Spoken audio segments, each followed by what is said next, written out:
آج ہم گفتگو کریں گے. بہت سارے دوستوں نے میسیجز کیے کہ اس ٹاپک پہ بھی کوئی ویڈیو بنائی جائے.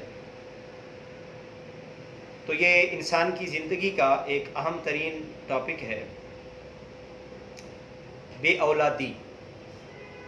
جب انسان کی شادی ہو جاتی ہے تو انسان کو سب سے زیادہ جس چیز کی خواہش ہوتی ہے وہ اولاد ہے. اور اگر شادی کے بعد کوئی آدمی اولاد کی نعمت سے محروم ہو تو اس کی زندگی اجیرن ہو جاتی ہے، اور وہ جگہ جگہ جا کر اس چیز کا حل تلاش کرتا ہے کہ میری بے اولادی ختم کیسے ہو جائے، مجھے اولاد کی نعمت کیسے میسر آ جائے. آج ہم اس ٹاپک پہ گفتگو کریں گے. گفتگو کے آغاز سے پہلے میں آپ سے گزارش کروں گا کہ ہمارا چینل سبسکرائب کریں اور بیل آئیکن کو دبا دیں، اور کوشش کیا کریں کہ جو ایسی ویڈیوز ہوں ان کو زیادہ سے زیادہ آپ شیئر کریں، تاکہ جتنے لوگوں کا فائدہ ہوگا کل قیامت والے دن انشاءاللہ ہماری بخشش کا وسیلہ بنیں گے وہ لوگ. ان کی دعائیں ہماری زندگی کے رکے ہوئے بہت سارے کاموں کو انشاءاللہ انجام تک پہنچا دیں گے، اور بہت ساری مشکلات کو ان کی دعائیں حل فرما دیں گے. تو آئیے ہم اپنے ٹاپک کی طرف. بے اولادی. سب سے پہلے ہم یہ سوچتے ہیں کہ بے اولادی ہوتی کیوں ہے، اس کی وجوہات کیا ہے.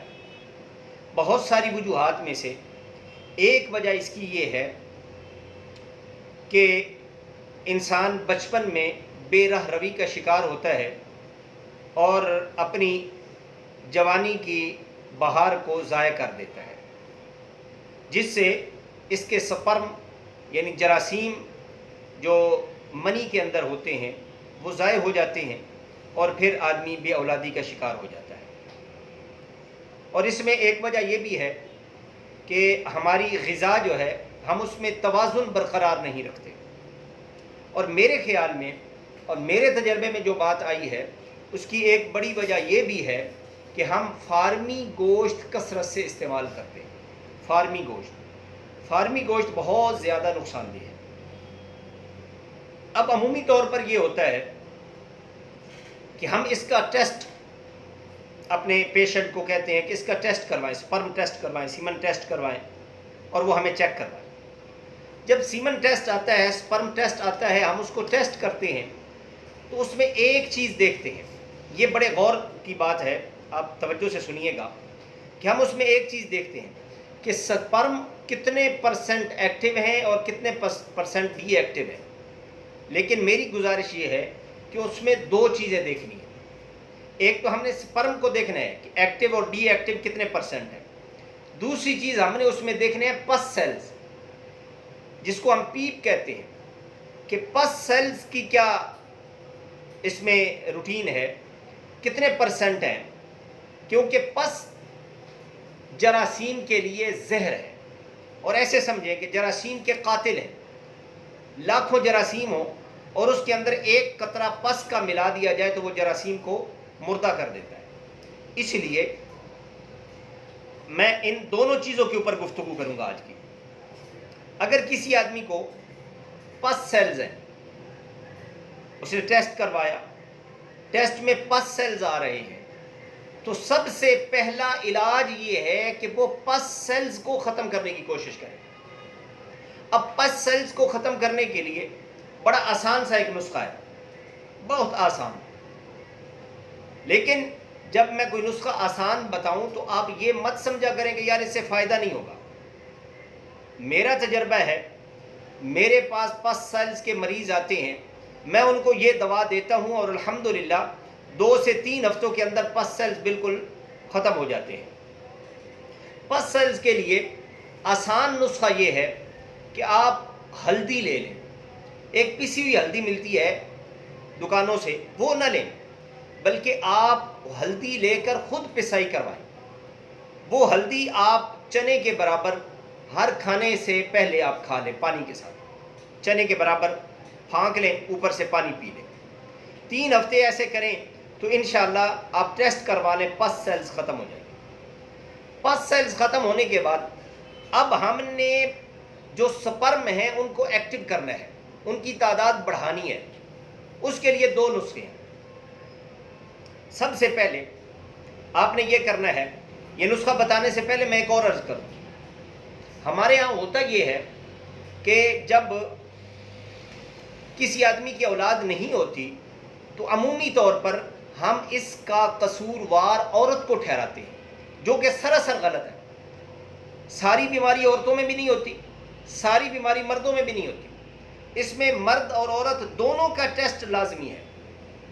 عورت کا آپ دیکھیں کہ اس کے ایام ٹھیک ہیں، اس کے پیریڈ ٹھیک ہیں، اگر ٹھیک نہیں ہے تو پھر اس کے پیریڈ کا مسئلہ بھی حل کریں۔ کسی ویڈیو میں انشاءاللہ میں پیریڈ کے اوپر بھی گفتگو کروں گا، اس کے پیریڈ کا مسئلہ بھی حل کریں۔ اور ساتھ ساتھ مرد کا علاج، سپرم کے اندر پس سیلز کے لیے تو میں نے علاج عرض کر دیا۔ اب ہم 2 نسخے سپرم کو ایکٹیو کرنے کے لیے اور ان کی تعداد بڑھانے کے لیے ہم استعمال کریں گے۔ پہلا نسخہ ہم 3 ہفتے استعمال کریں گے یا زیادہ سے زیادہ 1 ماہ استعمال کریں گے، اور دوسرا نسخہ ہم صرف 1 ماہ استعمال کریں گے۔ پہلا نسخہ یہ ہے کہ آپ نے میتھی کے دانے لے لینے ہیں، میتھی کے دانے جس کو ہم میتھرے کہہ دیتے ہیں، میتھی کے دانے لینے ہیں آپ نے 50 گرام، اور آپ نے 50 گرام سبز الائچی لے لینی ہے۔ سبز الائچی کے دانے لینے ہیں، سبز الائچی کا چھلکا اتار دیں، دانے لے لیں۔ سبز الائچی کے دانے 50 گرام اور میتھے 50 گرام، یہ دونوں چیزیں لے کر ان کو آپ نے پیس لینا ہے، پیس کے مکس کر لیں، اور ان کا چھوٹا چمچ چائے والا صبح اور چھوٹا چمچ چائے والا عصر کے وقت پانی کے ساتھ کھا لیں۔ 1 مہینے تک، 3 ہفتے تک یا 1 ماہ تک آپ استعمال کریں۔ اس کے بعد اگلا مہینہ آپ نے چند چیزیں لینی ہے اور ان کا صفوف آپ نے استعمال کرنا ہے۔ ان میں موسلی سفید انڈیا والی لینی ہے، پاکستانی نہیں لینی، موسلی سفید انڈین، سالب مصری، تیسری چیز سالب پنجاب، اور چوتھی چیز سپوس اسبغول یعنی اسبغول کا چھلکا۔ 4 چیزیں، موسلی سفید انڈین، سالب مصری، سالب پنجاب اور اسبغول کا چھلکا۔ یہ 4 چیزیں آپ نے برابر وزن لینی ہے۔ 100 گرام لے لیں، ختم ہو جائے اور لے لیں۔ 100 گرام چھلکا اسبغول، 100 گرام سالب پنجاب، 100 گرام سالب مصری اور 100 گرام موسلی سفید انڈین۔ یہ 4 چیزیں آپ نے 100 گرام لے کر ان کو پیس کے مکس کر لینا ہے، اور ان میں 200 گرام آپ کوزہ مصری شامل کر دیں۔ نہ بھی شامل کریں تو کوئی مسئلہ نہیں، کوزہ مصری اس لیے شامل کی جاتی ہے کہ اس سے بندے کو قبض نہ ہو، کیونکہ یہ ساری چیزیں ایسی ہیں کہ ان سے قبض ہو جاتی ہے۔ تو کوزہ مصری آپ نے لینی ہے 200 گرام، یہ اس میں مکس کر لینی ہے، یہ پیس کے ساری چیزیں مکس کر کے 1 بڑا چمچ صبح خالی پیٹ دودھ کے ساتھ کھانی ہے۔ اگر سردیاں ہیں تو نیم گرم دودھ کے ساتھ استعمال کر لیں، اگر گرمیاں ہیں تو نارمل دودھ کے ساتھ آپ استعمال کر لیں۔ صبح خالی پیٹ 1 چمچ اور عصر کے وقت 1 چمچ، 1 مہینہ استعمال کریں تو آپ کے سپرم ایکٹیو بھی ہو جائیں گے اور سپرم کی تعداد بھی پوری ہو جائے گی۔ سپرم کی تعداد ہمارے نزدیک 72% ہو تو آدمی اولاد کے قابل ہوتا ہے۔ جی آپ نے یہ نسخہ استعمال کرنا ہے۔ استعمال کرنے کے بعد آپ نے یہ کرنا ہے کہ اللہ رب العزت سے دعا کرنی ہے، 2 نفل پڑھ کے اللہ سے دعا کرنی ہے، اور دعا کرنے کے بعد آپ نے اللہ رب العزت سے مانگنا ہے، اپنی اولاد کو مانگے، اور ساتھ ساتھ یہ کریں کہ نماز کے اندر ربنا هب لنا من ازواجنا وذرياتنا قرة اعین وجعلنا للمتقین اماما۔ جب اللہ رب العزت آپ کو اولاد کی نعمت سے نواز دے تو جھولی اٹھا کر میرے لیے، میری ٹیم کے لیے اور پوری امت کے لیے دعا کر دیجئے گا۔ السلام علیکم ورحمۃ اللہ وبرکاتہ۔